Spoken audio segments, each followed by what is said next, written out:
آج جو سب سے زیادہ پریشان ہے وہ بزنس طبقہ ہے، وہ ہے جو بڑے بڑے افسر ہیں جن کے پاس بہت کچھ ہے لیکن پریشان بھی وہی ہیں۔ جب وہ میرے ساتھ آتے ہیں، بیٹھتے ہیں، بات کرتے ہیں، میں حیران ہوتا ہوں کہ یار یہ ماشاءاللہ یہ شخص بھی پریشان ہے تو پھر غریب کا کیا کہیں۔ وجہ کیا ہے؟ وجہ صرف یہ ہے کہ ان کے پاس جو ہے اس کو مینیج نہیں کرتے، انہیں سمجھ ہی نہیں آتی، صرف رونا دھونا انہوں نے زندگی کا مقصد بنایا ہوا اور مزید کمانا مقصد بنایا ہوا۔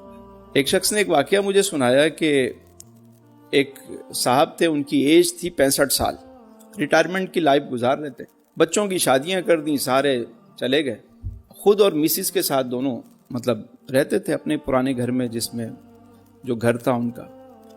پھر ان کی مسز کا بھی انتقال ہو گیا تو وہ اکیلے رہنے لگے، تو بچے آئے، کہا جی اب آپ ہمارے ساتھ آ کے رہیں۔ وہ کہنے لگے کہ نہیں، میں کہیں نہیں جاؤں گا۔ چڑچڑاپن ہو گیا طبیعت میں اور انزائٹی اور ڈپریشن ہونے لگا، تو بچے ایک کنسلٹنٹ کے پاس لے کر گئے، اور وہ کنسلٹنٹ بھی ان کا دوست تھا۔ تو اس نے کہا بھائی میری بات تو سمجھتے ہو نا آپ؟ ہاں۔ مانو گے؟ ہاں۔ کہا یہ بتاؤ کہ کوئی ذمہ داری باقی ہے؟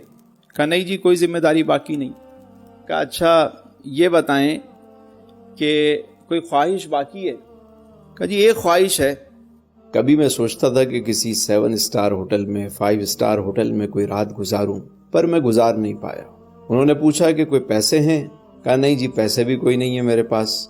کہا کوئی اور چیز؟ کہا نہیں جی میرے پاس بس ایک پراپرٹی پڑی ہوئی ہے۔ کہا کتنے کی ہے؟ بولا 8 کروڑ روپے کی ہے۔ کہنے بیچ دو۔ کہنے کیا بات کرنے میں تو بچوں کی، بولو بچوں کو تو دے چکے ہو، سب سیٹ ہیں، اب تم اپنی فکر کرو۔ کہا میں کیا کروں گا بیچ کے؟ کہا میں بتاتا ہوں آپ، 8 کروڑ کی اگر یہ بک رہی ہے، کمرشل پلاٹ ہے، تو ہم اس کو 4 تمہارے بینک میں رکھواتے ہیں اور 4 سے کوئی کمرشل ایک اور جگہ لے لیتے ہیں۔ کہا پھر کیا کریں گے؟ کہا میں آپ کو 5 اسٹار ہوٹل میں شفٹ کرواتا ہوں۔ کہنے اچھا، کہنے دیکھ لیں بھائی، کوئی بات۔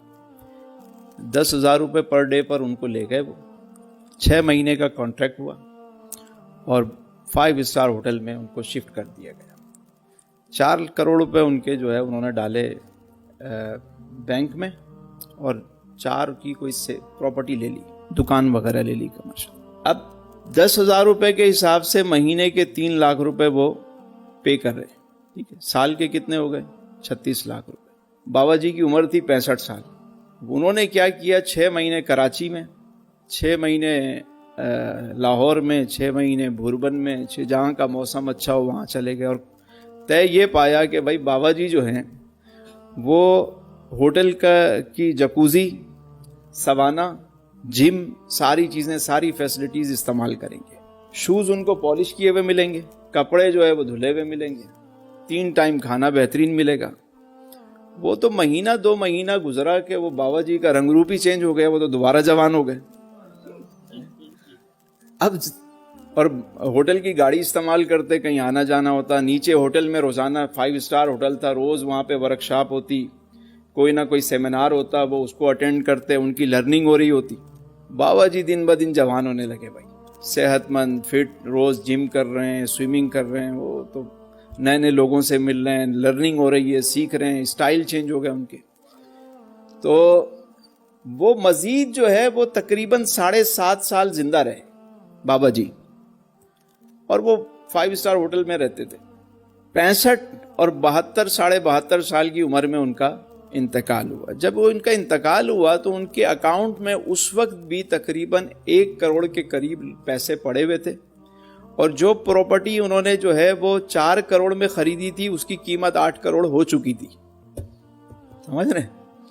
تو تیاری پکڑ لیں کہ بیگم کو لینا ہے اور 5 اسٹار میں رہنا ہے۔ یعنی میں سمجھتا ہوں اتنے بڑے بڑے بزنس مین ہیں، اتنا کچھ ان کے پاس پڑا ہوا ہے، لیکن وہ ان کا رونا ہی ختم نہیں ہوتا۔ ارے میں نے کہا یار ایک چیز کھلی کرا لو، تم سکون سے زندگی گزار لو اپنی، کیا کرو گے بعد میں؟ یہ سارا ویسے ہی بٹوارا ہو جانا ہے۔ مرنے والا وہ واحد شخص ہے جس کا اپنی وراثت میں کوئی حصہ نہیں ہے، سب بانٹ دیا جاتا ہے۔